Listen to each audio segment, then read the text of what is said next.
नमस्कार, मी डी.टी. आंबेगावे, मुख्य संपादक सत्य पोलीस टाइम्स। सामान्य जनतेचा आवाज बुलंद करण्यासाठी सत्य पोलीस टाइम्स या चॅनेलला आत्ताच सबस्क्राईब करा। भेटत असेल तर याच्यापेक्षा आनंद कोणता आहे बुवा विठाला? महाराज सगळे जगात सगळे भेटावत पण नकुटी यार भेटू नये नाही का?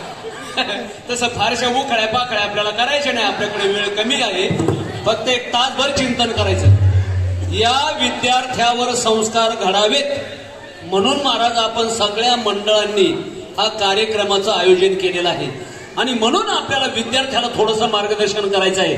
विद्यार्थी अवस्थेमध्ये शिकत असताना जर आपल्या आचार्यावर जर आपण श्रद्धा ठेवली, अलग लक्षात, जर आपल्या जीवनामध्ये आपल्या गुरुवर्यावर जर आपण श्रद्धा ठेवली तर मला वाटतं ज्ञानोबरा एवढं मोठा होता येतं बुवा विठाला।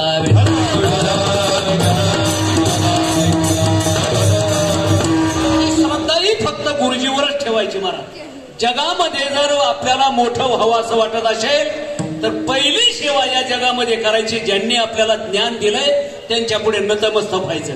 आता तर काय बोलायची गरजच नाही। पूर्वीच्या काळामध्ये आम्ही लहान होतो ना, आमचे दिलीप महाराज वगैरे, मी महाराज म्हणेल बरं का त्यांना, भले ते खात असले तरी आता मात्र ते स्टेजवर बसले, आता त्यांना महाराज म्हणायला काय हरकत विठाला।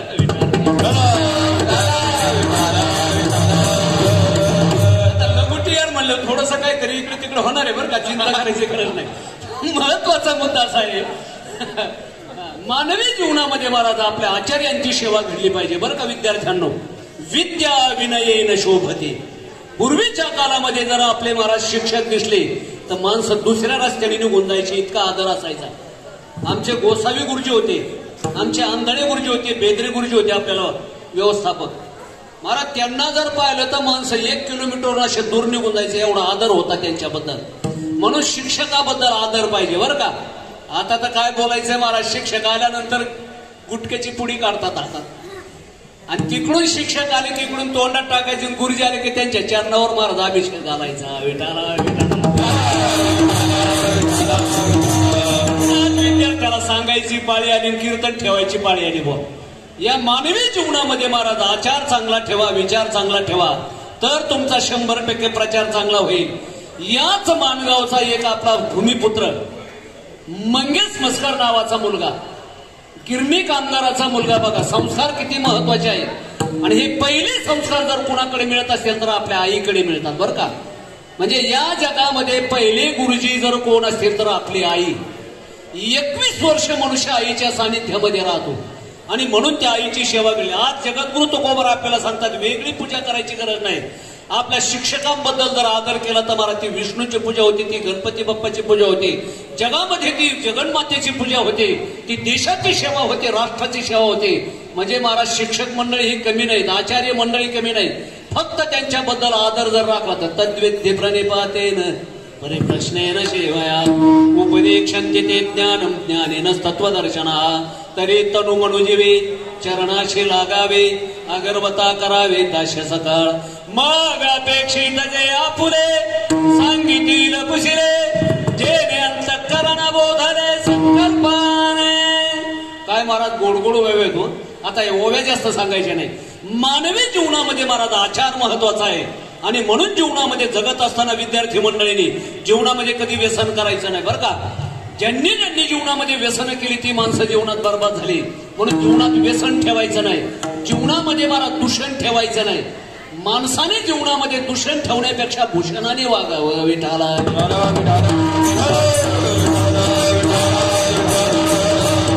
मानवी जीवनामध्ये जगत असताना माणसाने कसं जगावं, जीवनामध्ये व्यसन नको, जीवनामध्ये फॅशन नको। आता तर सगळा फॅशनेबल जमाना आलाय बरं का डाकणे सर। काय सांगावं महाराज, मुलगा का मुलगी हेच कळत नाही।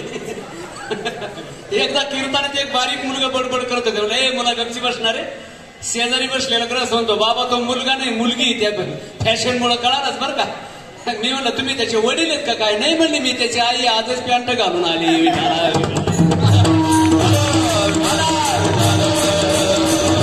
पूर्वीच्या काळामध्ये या मावल्याला जर म्हणलं कमले तर ती जी म्हणायची, बरोबर की नाही?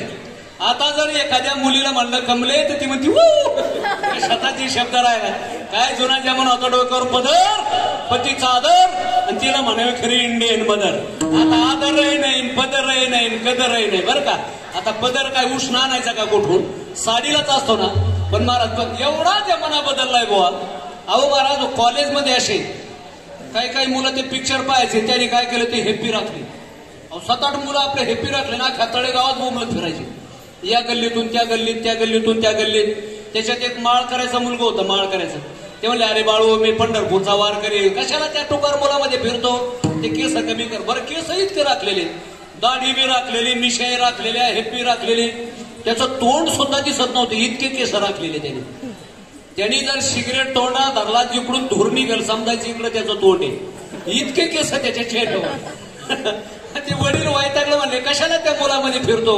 अरे आपण वारकरी घराणा, मी माळकरी, कशाला त्या मुलात फिरतो रे बाबा, ते केस कमी कर.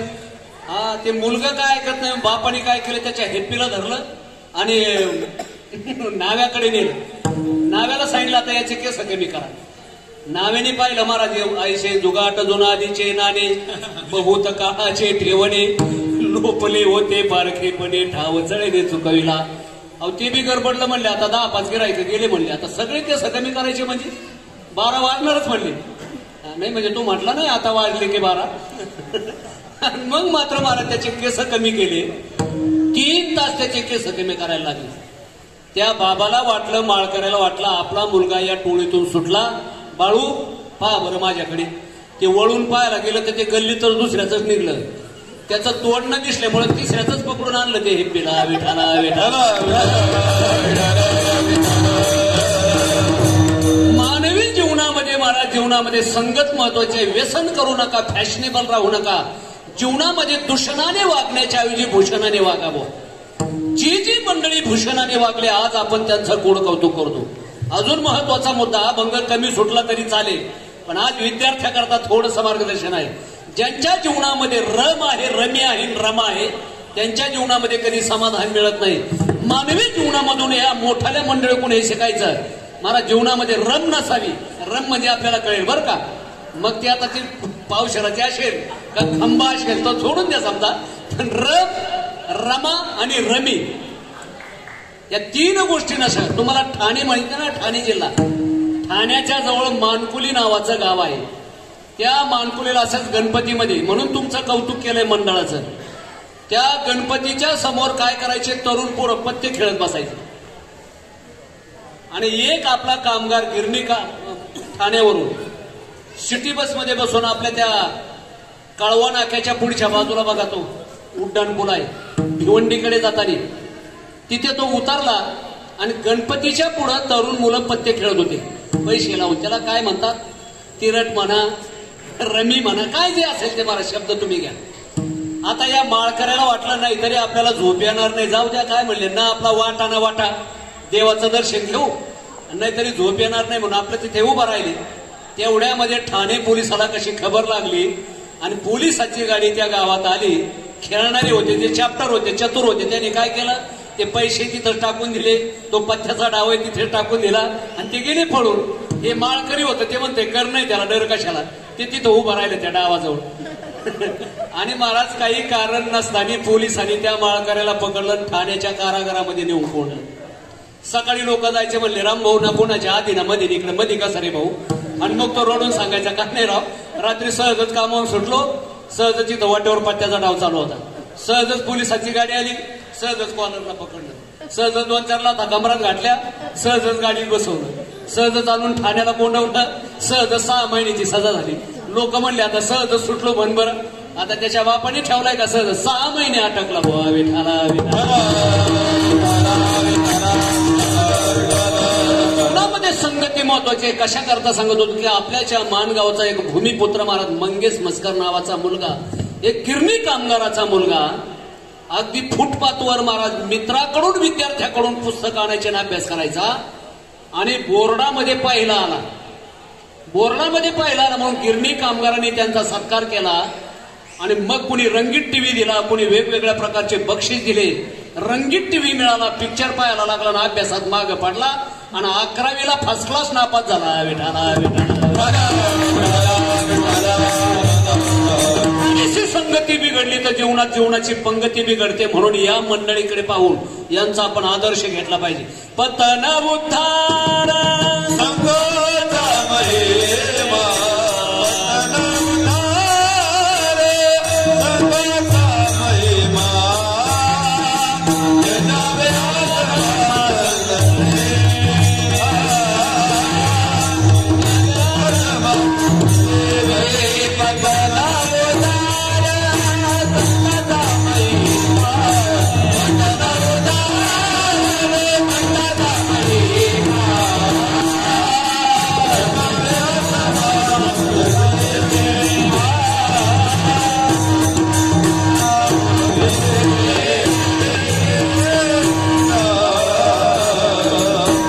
पतन उद्धार संघाचा महिमा, जनावे त्याजावे अधमा संत संग सेवी. संतांची संगती, चांगल्या माणसाची संगती करावी. पतन जर करून घ्यायचं असेल तर वाईटाच्या संगती गेलं तर जीवनाचं पतन होतंय बा. आज आमच्या आळंदी क्षेत्रामध्ये काही मेडिकल कॉलेज आहे, तिथली जर परिस्थिती पाहिली, तिथल्या मुली सुद्धा सिगारेटवर थात महाराज बिअर बार मध्ये जातात. इतकी भयानक परिस्थिती आली. ज्या लेकरा करता महाराज आपल्या घासातला घास काढून त्या लेकरा करता देतात हो, पण ती लेकरं इकडे काय दिवे लावतात हे आई वडिलाला कळत नाही बुवा. आज कितीतरी असे मुलं आहेत बुवा, स्वतःच्या आई वडिलाची सेवा सुद्धा करत नाहीत. आमच्याच गावामध्ये एक घडलेली घटना सर, तुम्हाला कल्पना नसेल, तुम्ही 30-40 वर्ष झाले इकडे आले, पण एक अशी घटना घडली महाराज. एक मुलगा वकील आहे, एक इंजिनियर आहे, एक डॉक्टर आहे. 80 वर्षाची आई दुसऱ्याच्या घरी धुणे भांडी करते. एक दिवस तिची तब्येत बरी नाही. ते म्हणले बाबा उद्या मी तुला काय 10-5 रुपये होतील तेवढे आणून देते, पण मला किराणा माल आणून दे. त्याने महाराज किराणा तर आणून दिला नाही, पण आईला सांगितलं दुसरं लग्न कर. 80 वर्षाच्या आईला दुसरं लग्न कर म्हणणारे अवलादी सुद्धा या जगामध्ये आहे. आणि इथे गणपतीच्या पुढे कीर्तन ठेवणाऱ्या सुद्धा महाराजाशी सात्विक मंडळी इथे आहेत बरं का. मानवी जीवनामध्ये संस्कार फार महत्वाचे आहेत महाराज. आचार फार महत्वाचा आहे, विचार फार महत्वाचा आहे. आणि म्हणून हे कीर्तन जे ठेवायचे ना, याच्यातून एक वाक्य जरी आपल्या जीवनामध्ये महाराज आलं ना तर जीवनाचं सोनं झाल्याशिवाय राहत नाही. आणि म्हणून साधू संतांचे विचार हे फार विचार आणि पूरक आहेत. आणि म्हणून जीवनामध्ये जगत असताना माणसाने चांगलं जगावं, चांगलं वागावं, चांगलं राहावं, चांगलं खावं, चांगलं प्यावं, चांगल्याच्या संगतीमध्ये राहावं. याच्याकरता साधू संतांचे विचार फार महत्वाचे आहेत. आणि म्हणून काही मंडळी तर मी असं सांगतो बा, जीवनामध्ये कर्म जर चुकतच नसेल तर कोणतं तरी कर्म करून कुठं तरी नरकात जाण्यापेक्षा आमचे साधू संत सांगतात ऐसे का हो न करा काय, ऐसे का हो न करा काय, ऐसे का हो न करा काय, ऐसे का हो न करा काय. पुढे नाही ना सजा, पुढे नाही ना सजा.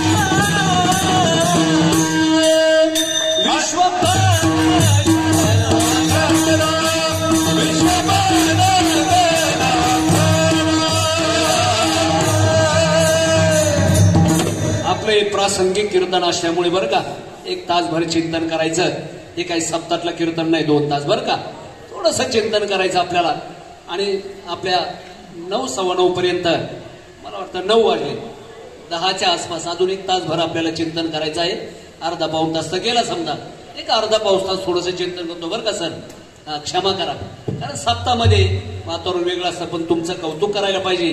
अशाही प्रसंगामध्ये आपल्या लेकरावर आपल्या कॉलेजचं चांगलं नाव निघावं, म्हणून त्यांच्यावर संस्कार चांगले लागावेत, म्हणून तुम्ही हा कार्यक्रम ठेवला. त्याच्याकरता हे थोडंसं बोलण्याचा थोडासा प्रयत्न करतो. मानवी जीवनामध्ये कर्म चुकतच नाही. आणि कर्म जर चुकतच नसेल तर मी म्हणतो कोणतं तरी वाईट कर्म करून कुठंतरी नरकाला जाण्यापेक्षा, कुठंतरी बदनामी पदरात पाडून घेण्यापेक्षा माणसाने चांगलंच कर्म का करू नये. आमचे संत सांगतात ऐसे का हो न करा काही, पुढे नाही ना सजा. आपला जो धर्मग्रंथ आहे, गीता ग्रंथ, भगवान परमात्मा सांगतात नाही कश्चित क्षणमपि जातो तिष्ठत्य कर्मकृत कारते हेवश्य कर्म सर्व प्रकृती जे गुणे हे संग जो प्रकृतीचा तव त्यागो न घडी कर्माचा आणि ऐशी आहे करू म्हणते तयाचा आग्रह हो चिवरी.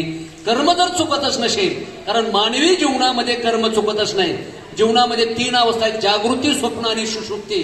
जागृतीमध्ये कर्म करतो आपण. स्वप्नामध्ये सुद्धा कर्म घडतंय बरं का सर. स्वप्नामध्ये 2 म्हातारे मारुतीरायाच्या मंदिरात झोपले. एक म्हातारं रात्री उठलं आणि दुसऱ्या म्हाताऱ्याच्या कानाला चावलं. रात्री कानाला चावलं, रक्ताबंबाळ झालेलं म्हातारं वरडायला लागलं. लोक म्हणले धावा धावा धावा. गावकरी पळत गेले. म्हणले का रे, का त्या म्हाताऱ्याला चावला? म्हणले मला रात्री उठून चावायची सवय. अशी झोपेमध्ये सुद्धा माणसं काही ना काही कार्य करत राहतात. कळलं सर. आमच्या आळंदी क्षेत्रामध्ये आमच्या पाथर्डी तालुक्यातला एक विद्यार्थी होता, नाव सांगत नाही कारण तिकडे ते इंटरनेटवर आलेलं आहे बरं का. आता आपल्याला पुन्हा नसलेलं त्यांनी जर ऐकलं तर तो आपली महाराज हजेरी घेईल तिकडं. आमच्या कालामध्ये एक विद्यार्थी होता, रात्री 12 वाजता उठायचा, ती वळकटी गुंडाळायची, डोक्यावर घ्यायची आणि 2-2, 4-4 किलोमीटर निघून जायचे. एकदा तर त्याला गाडी बैल दिसले रात्री. त्या बैलालाच म्हणतायचे हरी. त्याला वाटलं बोलवकच आलेत का काय. विठाला विठाला.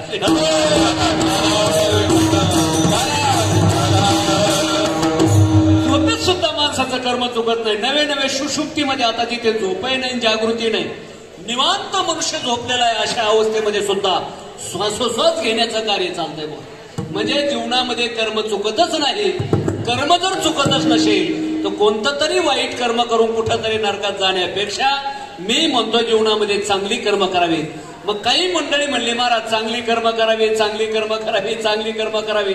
पण नेमकी कर्म कोणती चांगली करायची ते त्या अभंगाच्या प्रथमच्या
प्रथम चरणामध्ये माझे जगद्गुरु तुकोबराय सांगतात, स्वामी काज जर तुम्ही कुणाच्या घरी, पूर्वीच्या कालाचं उदाहरण दिलेलं आहे, कुणाच्या घरी तुम्ही मोलानी सालानी असाल, कुणाच्या घरी जर तुम्ही रोजानी काम करत असाल, पूर्वी मोलानी सालानी म्हणायचे, तुमच्याकडे कोणता शब्द आहे मला सांगता येणार नाही बरं का, कारण भागाभागामध्ये भाषेचा फरक आहे. आमच्याकडे मेल्यानंतर माणसं जाळतात, तुमच्याकडे कसं काय? मेल्यानंतर जाळतात आणि जिवंतही जाळतात, पण हुंड्या पायी जाळतात. आता कालाच्या ओघामध्ये मारा त्या मुलीही मिळणार बरं का, त्याच्यामुळे प्रश्नच नाही. आता मुलं मोकार फिरायला लागलेत. आता आमच्या इंदोरीकराच्या भाषेमध्ये बोलायचं झालं तर महाराज आता मुलं बेरोजगार झाले. विठाला विठाला विठाला. आम्ही महाराष्ट्रभर फिरतो बुवा, मराठवाडा, कर्नाटक वगैरे या प्रांतातून 20-20 लाख रुपये देऊन मुली विकत आणतात महाराज. मुलाला महाराज मुलीच मिळाना, इतकी कठीण परिस्थिती झाली जीवनामध्ये. मला मुद्दा हा सांगायचा आहे, मानवी जीवनामध्ये नियत फार महत्वाची आहे बरं का, आणि म्हणून ती नियत जगत असताना आपल्या वाट्याला आलेलं कर्तव्य कर्म आपण व्यवस्थित केलं पाहिजे. ते व्यवस्थित करत असताना माझे जगद्गुरु तुकोबराय सांगतात, स्वामी काज जर तुम्ही कुणाच्या घरी दुकानावर जर कामाला असाल, कुणाच्या घरी मोलाने सालाने असाल, तर त्यांचं काम व्यवस्थित केलं पाहिजे. काय माझ्या मावळ्यांनी काम केलं, आधी लग्न कोंडाण्याचे मग माझ्या रायबाचे. काय मंडळी झाली महाराज आपल्या कोकणामध्ये, स्वतःच्या राजाचं, स्वतःच्या मालकाचं महाराज काम करण्याकरता, स्वामीचं काम करण्याकरता स्वतःच्या मुलाचं लग्न बाजूला ठेवलं आणि कोणाला किल्ला घेण्याकरता गेली. आता स्वतःच्या मुलाकरता लोकाला किती गाठतात. फक्त आता निवडणूक आले म्हणायचे, देशाची परिस्थिती गंभीर आहे, आम्ही खायला खंबीर आहे, का तुम्हीच खा, बाकीचे मरू द्या. आता वंदे मातरम खिशे कातरम, मेरा भारत मान गावल त्याचा गबाळ हाण विठाला. पण मला जुन्या काळामध्ये ही इमानदार मंडळी काय महाराज, माझ्या बाजीप्रभू देशपांड्यांचं चरित्र वाचा. बेढा तोडल्यानंतर महाराज जवळजवळ हजारो सैनिक पाठीमागे पाठलाग करत असताना त्या खिंडीमध्ये आल्यानंतर महाराज छत्रपती शिवाजी महाराजांच्या चरण स्पर्शाला स्पर्श केला. सांगलं, राजे आमच्यासारखे हजारो मावळे गेले तरी चालतील, पण या महाराष्ट्रांच्या सौभाग्यवंतांचा राखण्याकरता तुम्हाला राहणं गरजेचं आहे. मला वाटतं महाराष्ट्रामध्ये असा राजा पुन्हा होणार नाही. भगवान प्रभू रामचंद्रानंतर एवढाच एक राजा झाला की तो राजा म्हणण्याच्या उंचीचा होता. विठ्ठला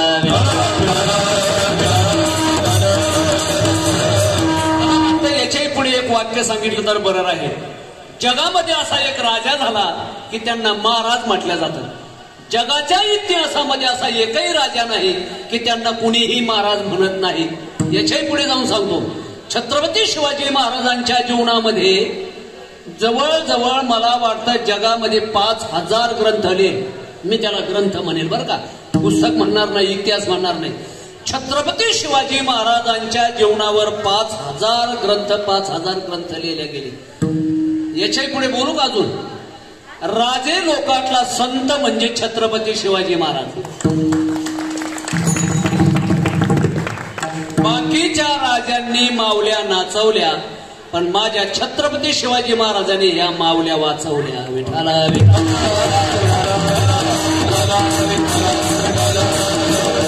अशा राजाचं कार्य करत असताना महाराज कोंढाणा किल्ला घेताना महाराज मुलाचं लग्न बाजूला ठेवलं, स्वतःचं बलिदान दिलं. याला म्हणायचं स्वामी काज. अरे करायचंच असेल जीवनामध्ये, कर्म घडणारच असेल तर इमानदारीने कर्म करा. स्वामी काज. दुसरं मी आपल्याला उदाहरण सांगत होतो, बाजीप्रभू देशपांडे महाराजांनी सांगितलं, महाराज तुम्ही निघा, तुमचं राहणं फार गरजेचं आहे महाराष्ट्राच्या दृष्टीने. आणि म्हणून महाराज तुमच्या पायाची शपथ घेऊन सांगतो, या खिंडीतून एकही यवनवरती आलेला तुम्हाला दिसणार नाही. फक्त एक करा, आम्ही जगलो वाचलो तर आम्हाला तेवढे तोफेची आवाज द्या. तोपर्यंत जर आम्ही जगलो वाचलो तर कुठेतरी बाजूला निघून जाऊ. आणि म्हणून महाराज हातामध्ये 2 दांडपट्टे घेतले. असं म्हणतात महाराज, पळस फुलावासा अंगावरती हजारो घाव पडले, अंगातून शरीरातून रक्त वाहतय, नवे नवे चक्कर आली, खाली पडले. खाली पडल्यानंतर यमाला सांगितलं, यमा थांब, मला माझ्या स्वामीचं काम करायचंय, मला माझ्या प्रभूचं काम करायचंय, मला माझ्या राजाचं काम करायचंय. मला आता नेता येणार नाही. अजून माझ्या स्वामीचा माझ्या राजाचा तोफेचा आवाज आला नाही. पुन्हा महाराज उठले आणि जवळजवळ 500 यवन काटले महाराज कलिंगड शिराव्याशी. आणि महाराज त्या उड्यामध्ये तोफेचा आवाज आला, धाड धाड धाड. शरीर खाली टाकून दिलं. सगळ्या मावल्याला ओरडून सांगितलं बाजीप्रभू देशपांडे यांनी की गड्यांनो, जर जगले वाचले असाल तर तुम्ही निघून जा आणि माझ्या राजाला सांगा मी सुखाने गेलो. कुठे? रणांगणामध्ये माझ्या राजाला सांगा मी सुखाने गेलो. हजारो वर्ष हिमालयाच्या महाराज कडाकपारेमध्ये साधना करणारी मंडळी एकीकडे आणि देशाकरता लढणारा एक शूरवीर एकीकडे. विठाला जर तुम्हाला सेवाच करायची असेल तर माझ्या हनुमंतरायासारखी सेवा करा. काय सेवा केली महाराज स्वामीची? माझ्या प्रभूला माझ्या राहण्याची चिंता नसावी म्हणून झाडावर राहिले, माझ्या प्रभूला माझ्या खाण्याची चिंता नसावी म्हणून झाडाचा पाला खाल्ला, माझ्या प्रभूला माझ्या कपड्याची चिंता नसावी म्हणून आईच्या गर्भातूनच गुप्त कौपिंग घेऊन जन्माला आले, सुटा घेऊन आले. अलग लक्षात. म्हणजे अन्न वस्त्र आणि निवारा याचा सुद्धा आपल्या प्रभूवर आणि आपल्या स्वामीवर भार ठेवला नाही. अलग लक्षात. आपल्याकडे म्हणे ना अन्न वस्त्र निवारा या जशा गरजेच्या गोष्टी आहेत त्याच्यात थोडासा बदल करावा लागेल आता बरं का सर. अन्न वस्त्र निवारा आणि त्याच्यात एक मोबाईल धरा. विठाला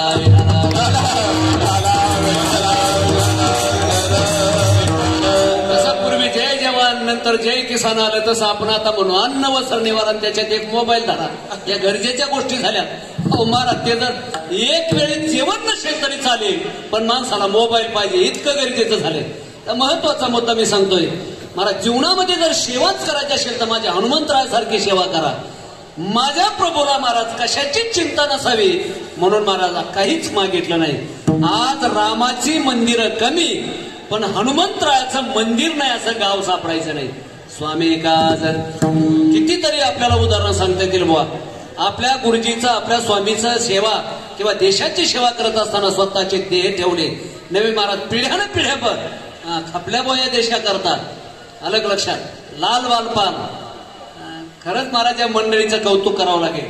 आज आपण आपल्या ऑफिसमध्ये मोठमोठ्या मंडळीची नेत्याची फोटो लावली का? महाराज ही बॅरिस्टर मंडळी होती. बॅरिस्टर त्याच्यातली काही संपूर्ण भारताला लुटून खाता आला असतं, पण या मंडळीने महाराज पैसा सुद्धा भ्रष्टाचार केला नाही. आपल्या या तळागावचे महाराज अर्थमंत्री होऊन गेले. आजही महाराज देशामध्ये त्यांचं आदराने नाव घेतलं जातं.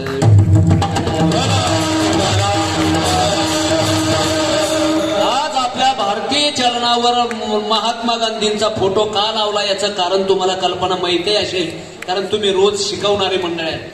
गुजरातच्या त्या प्रांतामध्ये फिरत असताना एका आदिवासी पाड्यावर गेल्यानंतर त्या माऊलीने रात्री 9 वाजता अर्ध फडका नेसलेली ती माऊली, अर्ध्या फडक्यावर ते 3 लेकरं टाकलेले ते, आणि अर्धा फडका फक्त अंगाला गुंडाळलेला. आणि हे पाहिलं महाराज आमच्या राष्ट्रपिता महात्मा गांधींनी, आणि तिथेच प्रतिज्ञा केली की माझ्या भारतीयांना पूर्ण कपडा जोपर्यंत मिळत नाही ना तोपर्यंत मी सुद्धा महाराज पूर्ण कपडा घालणार नाही. म्हणून आज भारतीय रिझर्व्ह बँक त्यांचा फोटो लावते. बॅरिस्टर मंडळ होती. सगळं जग त्यांना घाबरायचं. असं म्हणतात बा जगामध्ये जे माग 100 वर्षात महामानव झाले त्यांची युनो मध्ये परीक्षा घेतल्या गेली की कोणाला जास्त ओळखलं जातं? सगळ्यात जास्त मार्क पडले महात्मा गांधींना. विठाला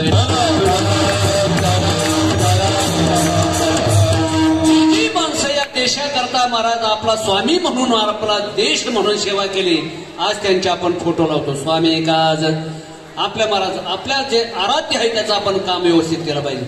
आपल्या सगळ्याला कल्पना आहे एक गंधमादन नावाचा भक्त होता.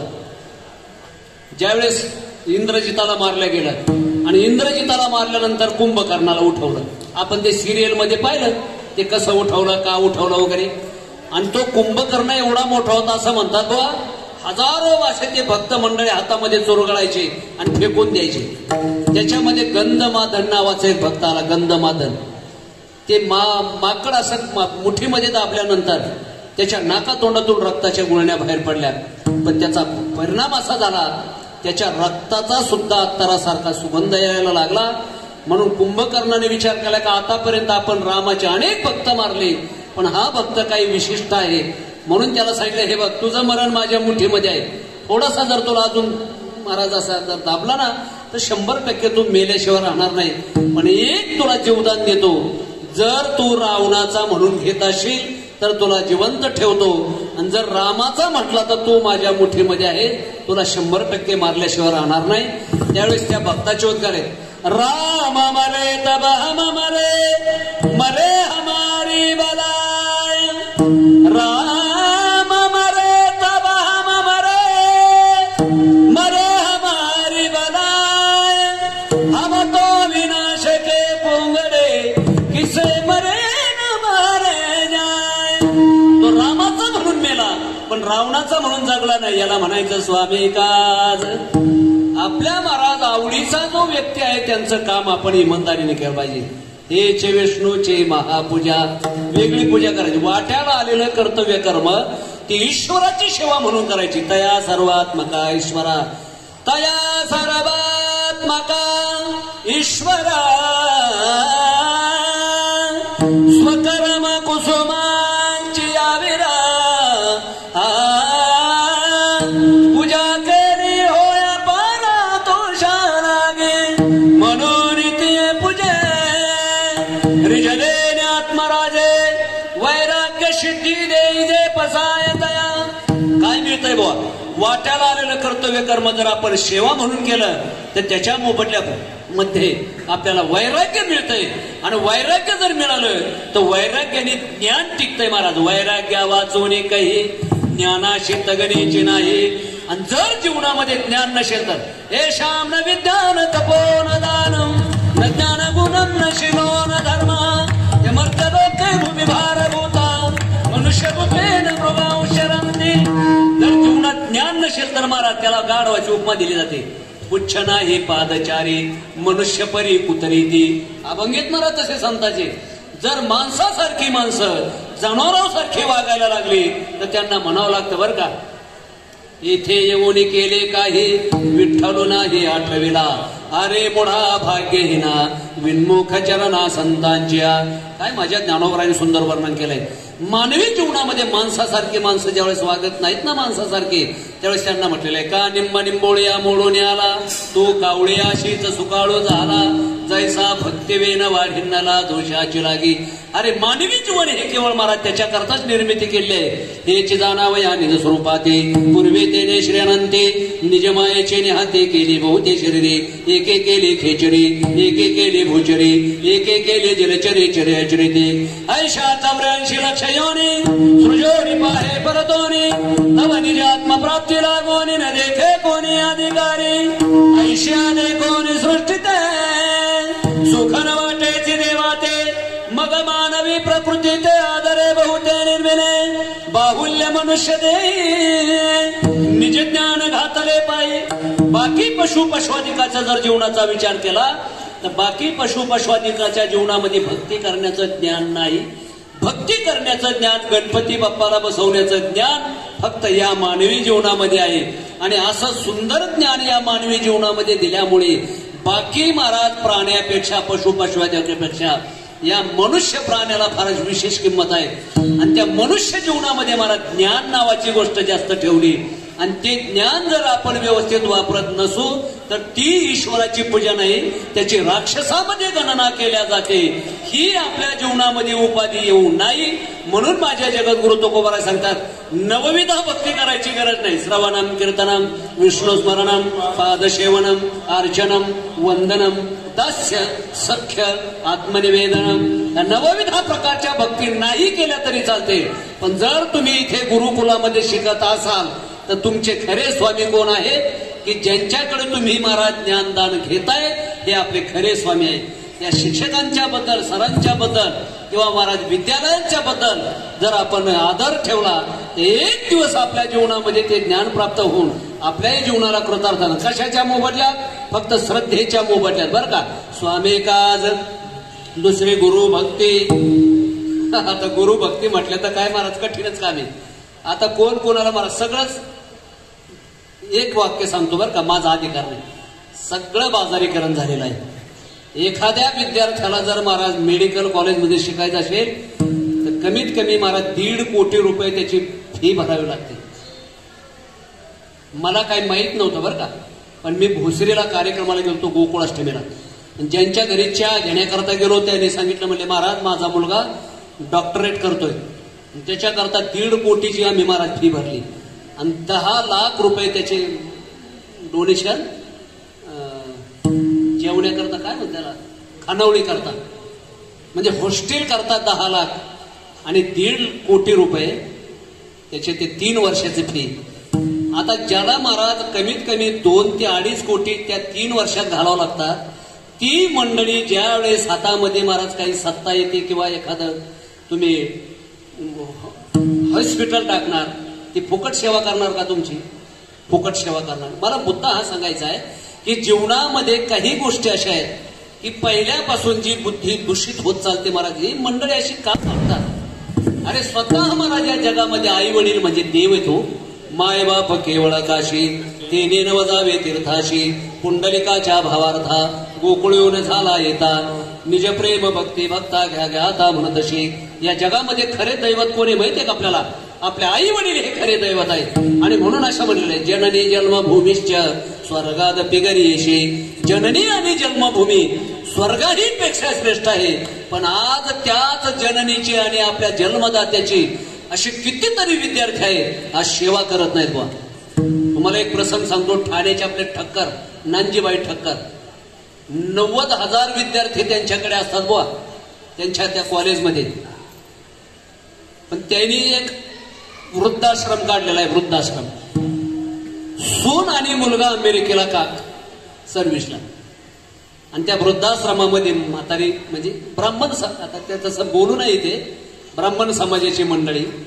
आई वारली म्हणून महाराज आई गेली, हे लोकांची यात्रा संपवली.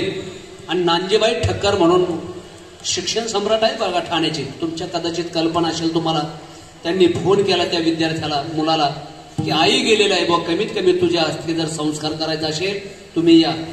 तो तर आला तर नाही, पण त्यांना सांगितलं तुम्ही आमच्या आईला चंदनामध्ये जाळा, आल्यानंतर पैसे दे. म्हणले तुझ्यासारखे करोडो मुलं मी महाराज फुकट शिकवतोय, तुम्हाला कशाला, आणि तू आला तरी आता मात्र मी तुला तो विधी करू देणार नाही. स्वतःचे आई वडील जरी गेले तरी महाराज त्या विधी करता सुद्धा ही लेकरं येत नाहीत. ज्यांच्याकरता उच्च शिक्षण देऊन अमेरिकेमध्ये आपण पाठवतो तीच मुलं महाराज आपल्या अंतकालाला कोणी जवळ नसतात. अशी परिस्थिती या जगामध्ये आलेली आहे. आणि म्हणून आमच्या साधू संतांनी महाराज ही भविष्यातली भूमिका पाहून सांगितलं, बाबांनो, मानवी जीवनामध्ये जगत असताना जर जीवनामध्ये सुखादानाने समाधानाने वागवास वाटत असेल तर पहिली सेवा करा स्वामी काज, दुसरी गुरु भक्ती. आता तर गुरुजीला तर काय किंमत ठेवले महाराज, आचार्य कुल. आता तर महाराज मठ मठाधिकाला तर इतकी काही कठीण दिवस आलेले आहेत. जगामध्ये सगळी माणसं काहीही करू द्या, त्यांच्याबद्दल एक किंचितही शब्द बोलला जात नाही. पण एखादा चांगला वागणारा मनुष्य तो कदाचित एखाद्या गोष्टीमध्ये चुकला तर अक्षरशः त्या माणसाला जनावरासारखी वागणूक दिल्या जाते. विठाला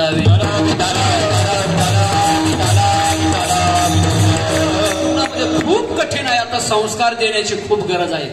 आणि संस्कार हे लहान वयातच होत असतात.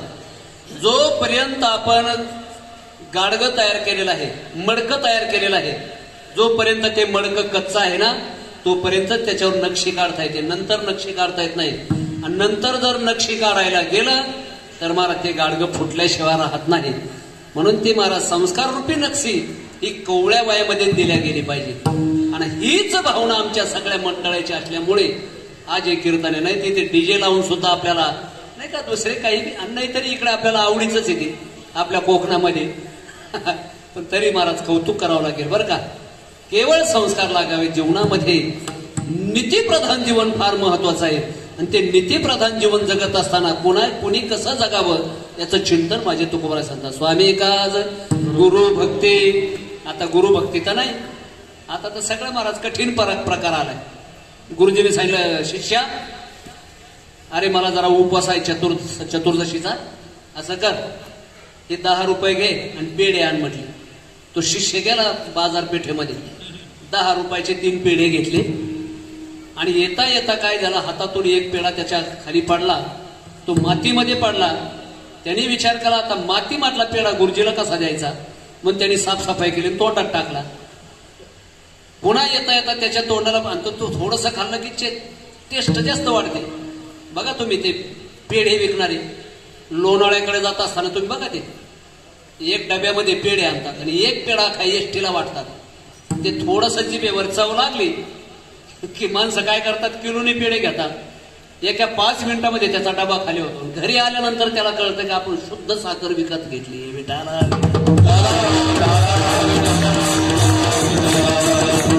एक पेढा जमिनीवर पडला म्हणून गुरुजीला कसा द्यायचा म्हणून त्याने तो खाल्ला. चव व्यवस्थित वाटली त्याला.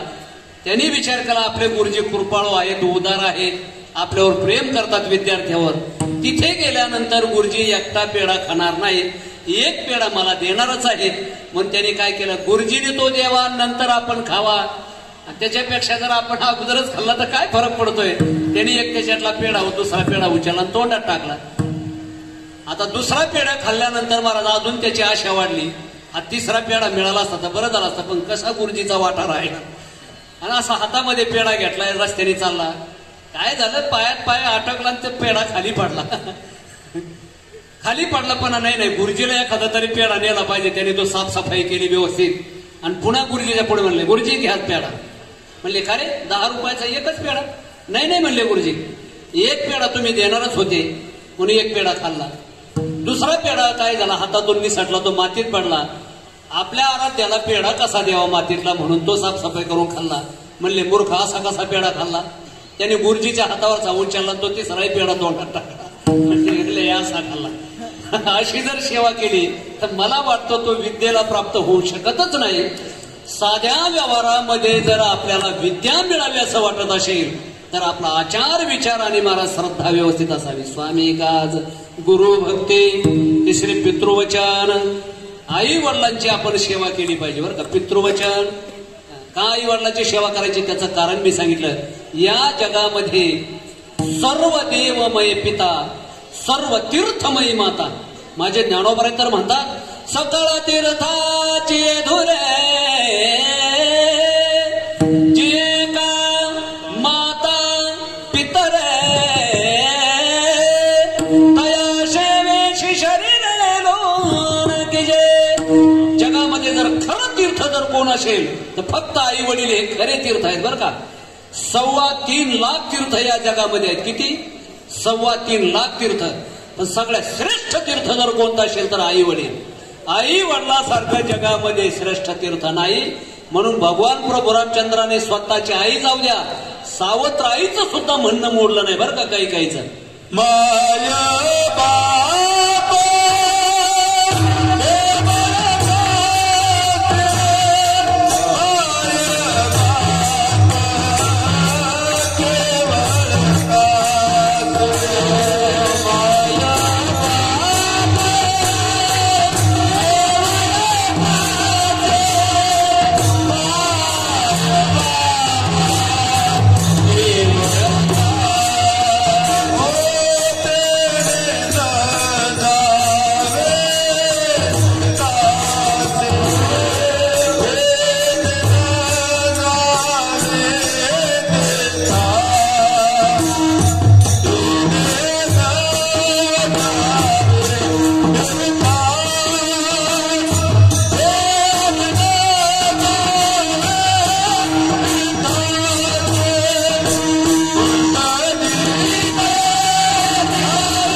वडिलांची सेवा घडली ना तर माय बाप केवळ काशी तेने नवजावे तीर्थाशी. काय केलं पुंडलिकरायने? फक्त आई वडिलांची सेवा केली. या जगामध्ये ज्यांनी ज्यांनी आईवर आणि आपल्या वडिलावर श्रद्धा ठेवली ना ते जीवनामध्ये महाराज कृतार्थ झाले. आणि म्हणून आई वडिलावर श्रद्धा असावी, त्यांच्या वचनावर विश्वास ठेवावा. मम म्हातारे माय बाप ताने असती तरू खाली बैसले. श्रावण बाळाची कविता जर माझ्या पाठ नाही बरं का, पण आता या जुन्या मंडळीची ती कविता पाठ असेल. काय आई वडिलांची सेवा केली हो महाराज या मंडळी. अशी जीवनामध्ये सेवा घडली पाहिजे. स्वामी काज गुरु भक्ती पितृवचन आई वडिलाची सेवा घडली. सेवापती आता माऊलीने आपल्या मालकाची सेवा करावी. पण आता काय जास्त बोलण्याची गरज नाही बरं का कीर्तनकाराने. कारण कीर्तनकारही जरी चुकला ना तर त्याला सुद्धा कोर्टात खेचतात बरं का. आता झाला आता विठो रुक्माई भजन घेतो आणि पुढे 10 मिनिटं आपल्याला जास्तीत जास्त कीर्तन करायचं आहे. जास्त फारसं काय हे काही सप्तातलं कीर्तन नसल्यामुळे महत्वाचा थोडासा भाग पाहिजे. मानवी जीवनामध्ये आल्यानंतर माणसाने काय काय करावं तर त्याचं महत्वाचं चिंतन माझ्या जगद्गुरु तुकोबर सांगतात. स्वामी काज गुरु भक्ती पितृवचन सेवापती. माऊलीने आपल्या मालकाची सेवा केली पाहिजे. पूर्वीच्या काळामध्ये तुका म्हणे पतिव्रता तिचे देवावरी सत्ता. आता बोलायची गरज नाही बरं का. पूर्वीच्या काळामध्ये कधीतरी मालक बोलला तर तिला आनंद वाटायचा. कधी नाही बोलली, आजच बोलली. ती म्हणले कोण आहे? मी म्हणले मीचे. अशी परिस्थिती होती. आता तर काय महाराज लग्नाच्या अगोदरच आपल्या परिसरात तर लग्नाच्या अगोदरच फिरून येतात. कदाचित त्या टिळ्याच्या कार्यक्रमाला सुपारीचा कार्यक्रम असतो, लग्न जमवायचा कार्यक्रम असतो. त्यावेळेस मग बाकीचे मैत्रिणी विचारतात काय का तुझा मालक कोणता आहे. मग ते काय करते, ए रमेश इकडे.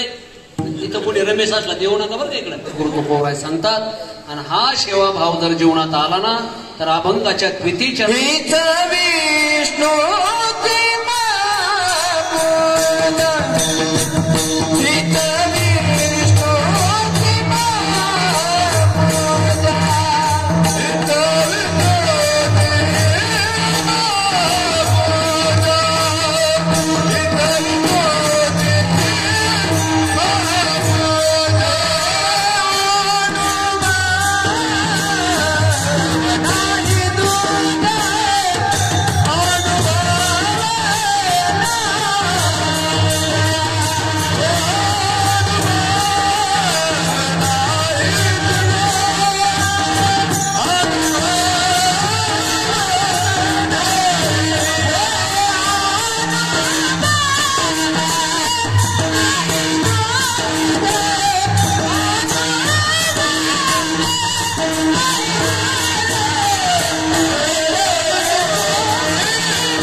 परंपराच्या नेमप्रमाणे एकदा विठ्ठल रुक्माई भजन घेऊ आणि नंतर अगदी 5-10 मिनिटांमध्ये आपल्याला थांबायचं आहे.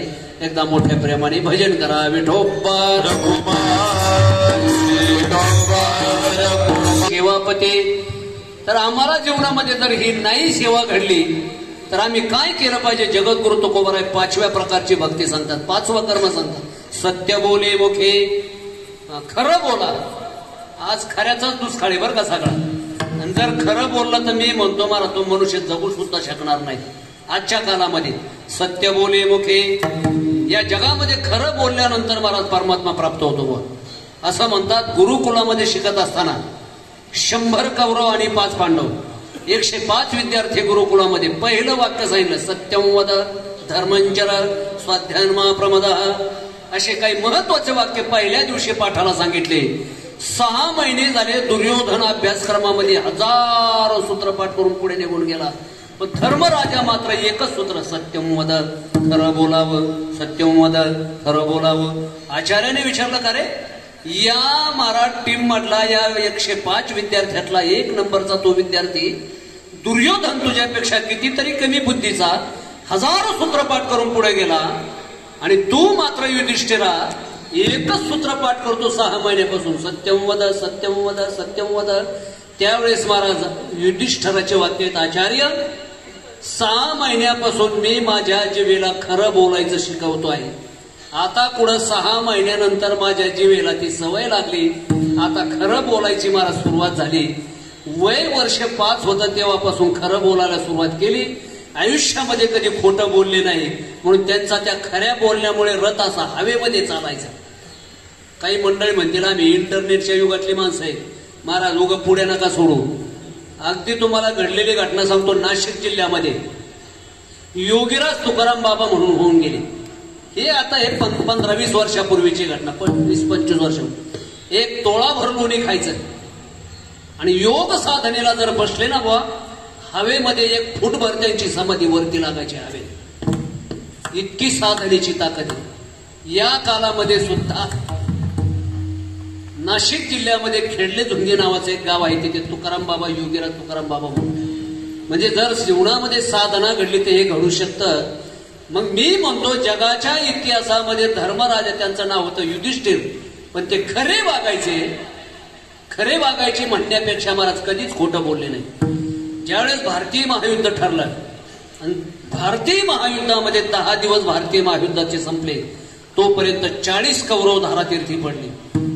आणि 10 दिवसामध्ये पांडवाकडचा साधा सैनिक सुद्धा धारातीर्थी पडला नाही. म्हणून दुर्योधनाला असं वाटलं आपल्याला तर या 5 पांडवाचा काटा काढायचा आहे, यांना आपण सुईच्या टोकावर बसेल एवढी माती सुद्धा देण्याचं भगवान परमात्म्याला सांगितलं, कबूल केलं की देणार नाही आम्ही. आणि भारतीय महायुद्ध ठरलं पण आपले 40 भाऊ धारातीर्थी पडले. अजून पांडवाकडचा सैनिक तर जाऊ द्या, पांडव तर अजून गेलेच नाही.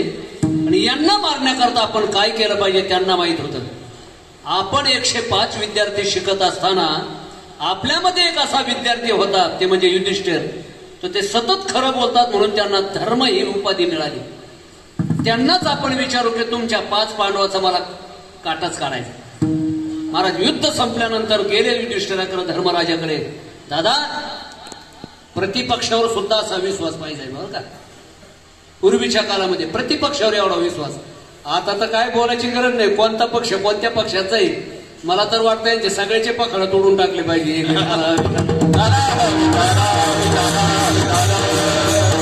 आपलं काय राजकीय क्षेत्र नाही बरं का, कोणी राजकीय क्षेत्रात असलं तर हे एवढं वाक्य आपल्या त्या याच्यातून गाळून टाका बाजूला. पण पूर्वीच्या काळामध्ये प्रतिपक्षावर सुद्धा एवढा विश्वास होता. दुर्योधन धर्मदादाकडे गेला. आयुष्यात कधी खोटं न बोलारे धर्मदास दादा. आयुष्यात महाराज एकदाच खोटं बोलले बरं. मला मुद्दा याच्या करता सांगायचा आहे की जीवनामध्ये कधी खोटं बोलत नसायचे. सत्यम वद, खरं बोलल्यामुळे त्यांच्या जीवनामध्ये महाराज ही ताकद आली. म्हणून सत्य बोले मुखे, माणसाने सतत खरं बोलावं. आलं लक्षात. आणि मग दुर्योधनाने विचारलं, दादा मला वाटतंय तुमच्या 5ही भावांना एकदाच कायम संपून टाकावं आणि हे युद्ध 10 दिवसातच खपून टाकावं, इथे संपून टाकावं. त्यावेळेस सांगितलं अरे सोपी गोष्ट आहे. म्हणले काय दादा कोणती सोपी गोष्ट आहे. जा म्हणले घरी, तुझी जी आई आहे स्वतःचा पती लग्नाच्या अगोदर तिला कळालं की माझा पती आंधळा आहे. जर माझा पती आंधळा असेल तर मला सुद्धा या सृष्टीतले पदार्थ पाहण्याचा अधिकार नाही. अशी पूर्वीची काळातली महाराज ही जोडी होती. आता काय बोलायची गरज नाही. आता पती पत्नीबद्दल बोलायचं कामच नाही. माझ्या पतीला जर मला दिसत नसेल तर मला सुद्धा पाहण्याचा अधिकार नाही. लग्न ठरवायला आलेल्या मंडळींची साडी दिली होती, तिचा पदर फाडला आणि डोळ्याला बांधला. काय सेवा घडली बुवा. डोळ्यावर पदर बांधला म्हणले जा आईला सांग आणि ती पट्टी बाजूला काढतो जा, संपूर्ण देह वज्राचा बांधल्याशिवाय राहणार नाही. मला मुद्दा कशा करता सांगतो लक्षात आलं ना. मला खरं बोलण्याची ताकद जीवनामध्ये जर महाराज इमानदारीने सेवा घडली ना तर आपल्या स्वतःच्या मुलाचा देह सुद्धा वज्राचा बांधण्याची ताकद त्या माऊलीच्या सेवेमध्ये आली. स्वामी काज गुरु भक्ती पितृवचन सेवापती हेची विष्णूची महापूजा. वेगळी पूजा करायची गरज नाही. ही स्वकर्मरूपी फुलांची पूजा आहे. ज्यांनी ज्यांनी जीवनामध्ये ही स्वकर्मरूपी फुलांची पूजा केली त्याच्यामध्ये महाराज त्यांना ते फल मिळालं. तर मुद्दा असा आहे खरं बोलण्यामध्ये ताकद आहे. आणि तेच धर्मराजा फक्त एकदा खोटं बोलले तर डायरेक्ट महाराज त्यांचा नरो वा कुंजरो. तेही खरं खोटं नव्हतं, खोटं खोटं होतं. खोटं खोटं बोलले तरी त्यांचा रथ डायरेक्ट जमिनीवर आला. आणि त्याचा परिणाम असा झाला स्वर्गारोहिणीला जात असताना बाकीचे पांडवांनी देह ठेवला पण जाता जाता महाराज फक्त धर्मराजा तेवढे स्वर्गारोहिणीला गेले. ते स्वर्गाला निघून गेले पण जाता जाता अंगठा गळून पडला. का वदविले धर्माच्या मुखातून भगवान परमात्म्याने एकदा खोटं बोलून घेतलं तर त्याचा परिणाम असा अंगुष्ठ त्यासाठी कर्मा गेला. म्हणजे एकदा खोटं बोलत अंगठा गळून पडला. बरं ते खरं खोटं नव्हतं, खोटं खोटं होतं. आता खोटं खोटं बोललं तरी अंगठा गळून पडला. आपण खरंच खोटं बोलतो आपलं काय काय गळून पडेल. विठाला विठाला विठाला अनेकांच्या दुःखी जे करंजले गांजले त्याशी म्हणे जो फुले तोची साधू देवतेची दावा जे रंजले गांजले त्याशी म्हणे जो फुले जे रंजले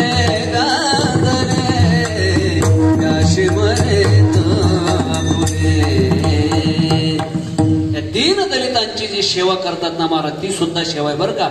नाही तुम्हाला बाकीच्या सेवा करता आल्या, नाही तुम्हाला खरं बोलता आलं, कमीत कमी दुसऱ्याचं दुःख पाहून दुःखी व्हा, दुसऱ्याचं सुख पाहून सुखी व्हा. पण इतके आपण विचित्र माणसं आहेत व्हा. दुसऱ्याचं सुख पाहिलं की आपलं सुख दुखतं, दुसऱ्याचं सुख पाहिलं की आपल्या सुखाला महाराज ग्रहण लागतं. शेजाऱ्याने गाडी घेतली आणि हे डॉक्टरकडे गेलो. डॉक्टरने विचारलं काय झालं म्हणले पोटात दुखतंय. कधीपासून? शेजाऱ्याने गाडी घेतल्यापासून. शेजाऱ्याने गाडी घेतली त्याच्या पोटात डबा उठला. विठाला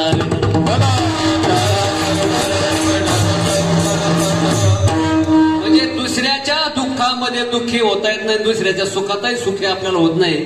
आपण माणसं म्हणण्याच्या सुद्धा लायकीचे राहिलो नाही बरं का. म्हणून साधू संताला सांगावं लागलं सत्य बोले मुखे दुखवे अनेकांच्या दुखे. जर अशी तुमची वृत्ती झाली हेची विष्णूची महापूजा अनुभव नाही तुझा. पण आता मात्र फक्त 2 मिनिटं द्या. समोर एक जणांनी विचारलं म्हणले महाराज या 6 प्रकारच्या भक्त्या आम्हाला कळाल्या पण कदाचित आम्हाला जीवनामध्ये ह्या करायच्या झाल्या तर ह्या घडतील का आमच्या जीवनामध्ये, आम्ही याच्यामध्ये सक्सेस होऊ का. तर जगद्गुरु तुकोबाराय सांगतात महाराज जीवनामध्ये जर तुम्ही ठरवलं ना तर 100% कोणत्या गोष्टी आपण करू शकतो. एवढी ताकद या मानवी जीवनामध्ये आहे बरं का.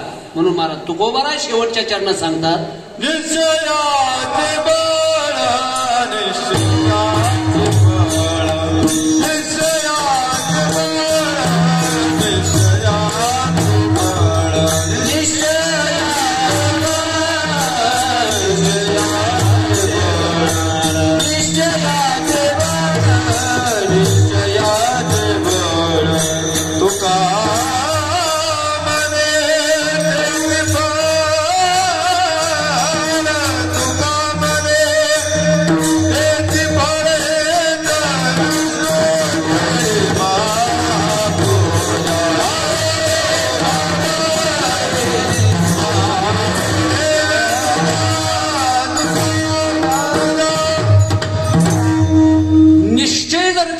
आपल्याला हे असं असं बनवायचंय तर 100% माणसं तिथपर्यंत त्या पदापर्यंत जातात.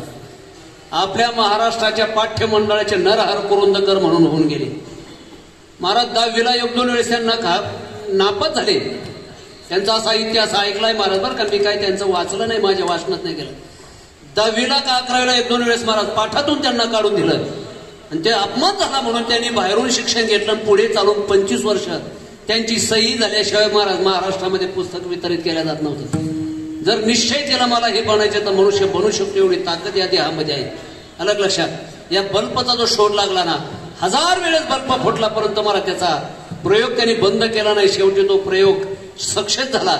अलग लक्षात. जीवनामध्ये एखादी गोष्ट आपण ठरवली ना, आपल्याला डॉक्टर व्हायचंय का इंजिनियर व्हायचंय, मास्तर व्हायचंय का पीटी मास्तर व्हायचंय, हे आपण जे ठरवू तसं महाराज या देहामध्ये करता येतंय बरं का.